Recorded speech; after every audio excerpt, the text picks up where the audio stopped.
Hi friends, அஸ்ஸலாமு அலைக்கும். Welcome to Rehan சமையல். இன்றைக்கி நம்ம வீடியோவில் ஒரு மில்லட்ஸ் ரெசிபி தாங்க வந்து பார்க்க போகிறோம். கருப்பு கவுனி அரிசி வச்சு நம்ம இட்லி தோசை மாவு எப்படி ரெடி பண்ணுறதுன்னு தான் வந்து பார்க்க போகிறோம். இதில் ஏராளமான மருத்துவ குணங்களும் அதிகமாக இருக்குதுங்க. அதனால் அந்த காலத்தில் ராஜாக்கள் மட்டுமே பயன்படுத்தின அரிசின்னு இதை சொல்லுவாங்க. இதில் கேன்சரை குணப்படுத்தக்கூடிய மருத்துவ குணங்களும் நிறைஞ்சிருக்குதுன்னு ஆராய்ச்சியாளர்களும் சொல்லியிருக்காங்க.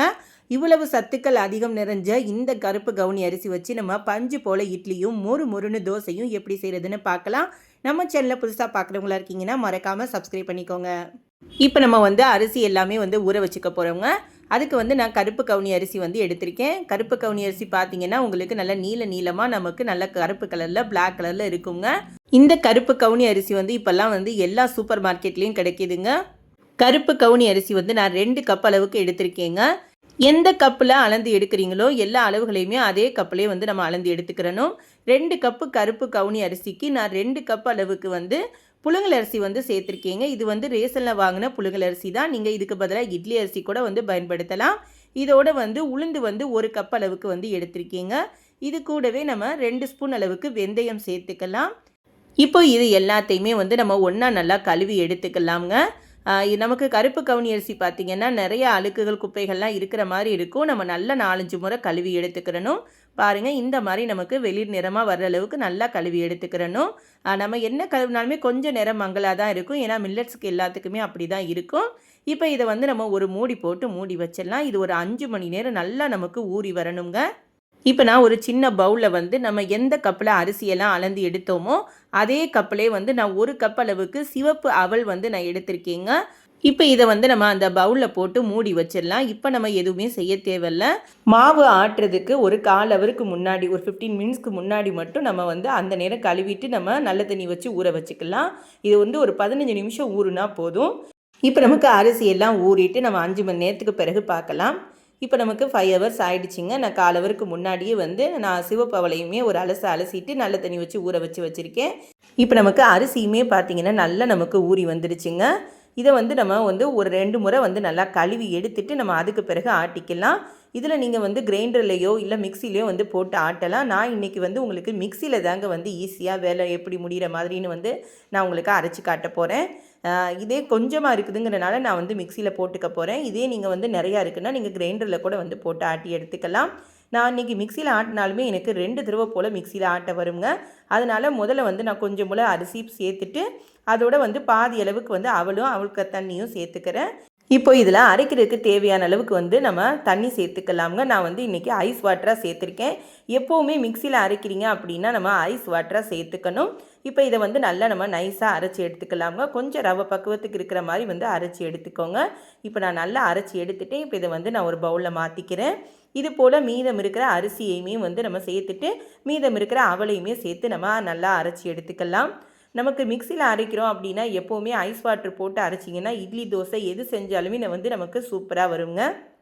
நம்ம கிரைண்டரில் ஆட்டும்போது கூட வந்து ஐஸ் வாட்டர் போட்டு நம்ம ஆட்டினா கூட நமக்கு மாவு நல்லா பொங்க நல்லா பொங்கி வரும். இப்போ மீதம் இருக்கிற அரிசி அவளையும் சேர்த்து நான் 2வது பேஜாக வந்து நல்லா அரைச்சி எடுத்துட்டேங்க. அதையுமே ரவை பக்குவத்துக்கு நம்ம அரைச்சி எடுத்துக்கிறணும். இப்போ மிக்சி ஜாரை நம்ம நல்லா கழுவி அந்த தண்ணியுமே வந்து சேர்த்துருக்கேன். கொஞ்சம் போல் வந்து தண்ணி சேர்த்து கழுவி ஊற்றிக்கோங்க. இப்போ இதுக்கு தேவையான அளவுக்கு வந்து நம்ம உப்பு சேர்த்துட்டு நம்ம கையிலே வந்து நல்லா பிசைஞ்சு கொடுத்துக்கலாம். மாவு வந்து நமக்கு ஒன்றோட ஒன்று கலக்கிற அளவுக்கு நம்ம நல்லா கலந்து எடுத்துக்கிறணும். இப்போ இதை வந்து நல்லா மாவை வலிச்சு எடுத்துகிட்டு இப்போ நம்ம ஒரு மூடி போட்டு மூடி ஒரு 5 மணி நேரம் வந்து நம்ம நல்லா புளிக்க விட்டு எடுத்துக்க போகிறோங்க. மில்லட்ஸ் வந்து நமக்கு ஈஸியாக புளிச்சு வந்துடும். அதனால் அதிக நேரம் வைக்க தேவையில்லை. இப்போ நமக்கு 5 மணி நேரம் ஆயிடுச்சுங்க. நான் இப்போ வந்து ஓப்பன் பண்ணிக்கிறேன். மாவு நல்லா நமக்கு பொங்கி புஷ்ஷுன்னு வந்திருக்கு பாருங்கள். இப்போ மாவை நல்லா கலந்து கொடுத்துக்கலாம். கலந்து கொடுத்துட்டு இப்போ இதில் நம்ம இட்லியோ தோசையோ ஊற்றிக்கலாம். இப்போ நம்ம வந்து ஃபஸ்ட்டு வந்து நம்ம இட்லி தாங்க வந்து ஊற்ற போகிறோம். நான் ஆல்ரெடி வந்து இட்லி தட்டில் வந்து எண்ணெய் தடவி வச்சுருக்கேங்க. இப்போ இதில் வந்து நம்ம ஒவ்வொரு குழியிலையும் மாவு ஊற்றிக்கலாம்.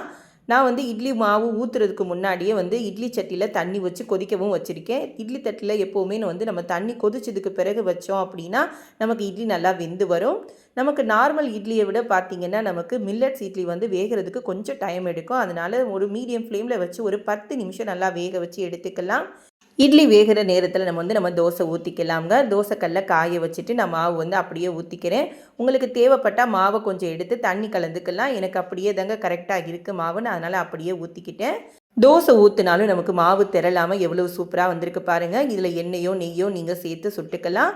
கொஞ்ச நேரம் மூடி போட்டு வேக வச்சு சுடுங்க. அப்போ நல்லா உங்களுக்கு சூப்பராக வரும். இப்போ பாருங்கள் நமக்கு தோசை எப்படி வந்திருக்குன்னு. நல்லா முருகலாக மொறுன்னு இருக்குங்க.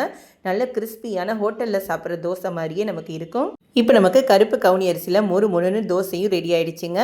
இப்போ இட்லியும் நமக்கு வெந்துடுச்சு. கொஞ்சம் நேரம் வெளியில் எடுத்து வச்சு ஆறுனதுக்கு பிறகு கொஞ்சம் தண்ணி தெளிச்சிட்டு இப்போ நம்ம இட்லி எடுத்துக்கலாம்.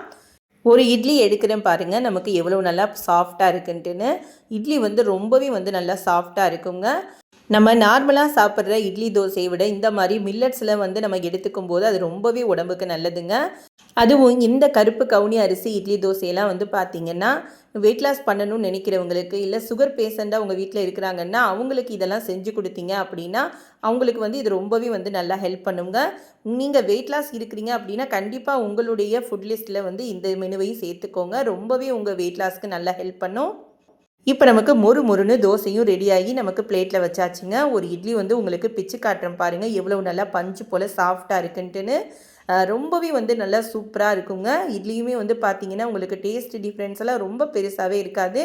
இதோடு நீங்கள் ஒரு கார சட்னி வச்சு சாப்பிட்டீங்க அப்படின்னா டேஸ்ட்டு அம்புட்டு ருசியாக இருக்கும். கண்டிப்பாக இதே மெத்தடில் நீங்களும் செஞ்சு பாருங்கள். செஞ்சு பார்த்துட்டு உங்களுடைய ஃபீட்பேக்கை நம்மளோட ஷேர் பண்ணிக்கோங்க. இந்த வீடியோ உங்களுக்கு பிடிச்சிருக்கும்னு நம்புறேங்க. பிடிச்சிருந்துச்சு அப்படின்னா அந்த வீடியோவுக்கு ஒரு லைக் கொடுங்க. உங்கள் ஃப்ரெண்ட்ஸ் அண்ட் ஃபேமிலியோடு ஷேர் பண்ணிக்கோங்க. நம்ம சேனலில் புதுசாக பார்க்குறவங்கள இருக்கிறீங்கன்னா மறக்காமல் சப்ஸ்கிரைப் பண்ணி பக்கத்தில் இருக்கிற பெல்லைக்கானே கிளிக் பண்ணுங்கள். அப்போ தான் நம்ம போடுற வீடியோஸ் எல்லாமே உங்களுக்கு நோட்டிஃபிகேஷன் வரும். நம்ம வீடியோஸை நீங்கள் உடனுக்குடன் பார்க்கலாம்.